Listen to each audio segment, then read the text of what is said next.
ക്രിസ്തുവിൻ്റെ കഴിവെന്താണ്?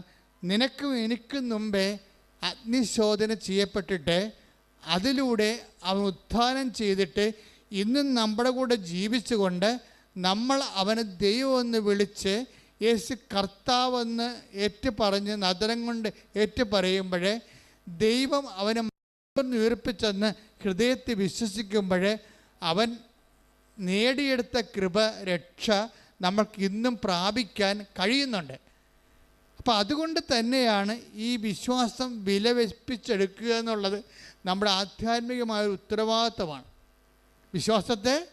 വിശ്വാസം ഉണ്ടായിട്ട് കാര്യമില്ല, കേവല വിശ്വാസമായിരിക്കും. അതിനെ വിലവെപ്പിച്ചെടുക്കണം എങ്ങനെയാണ്? ഇപ്പം നിങ്ങൾ ഉടമ്പടി തേലം തേക്കുന്നു, ചെറുതായിട്ടും തേച്ചാൽ മതി, അപ്പോൾ തന്നെ ഹാർട്ട് അസുഖം മാറും.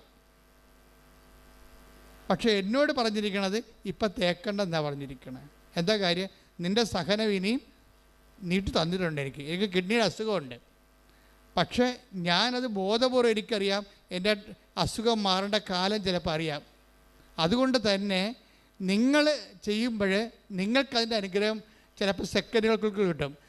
എന്നോട് പറയും, നിനക്കത് അസൈൻമെൻറ്റ് ചെയ്ത് തന്നിരിക്കുകയാണ്, നിനക്കത് കൃപയുടെ ഭാഗമായി തന്നിരിക്കുകയാണ്.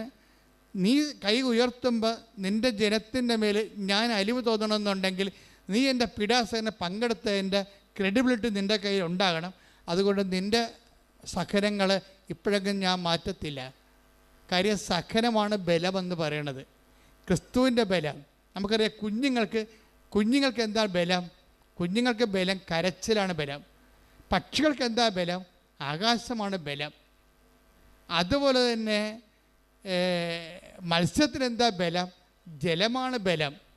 ഒരു വിശ്വാസിക്ക് എന്താ ബലം? സഹനമാണ് ബലം. ഞങ്ങളുടെ ബലം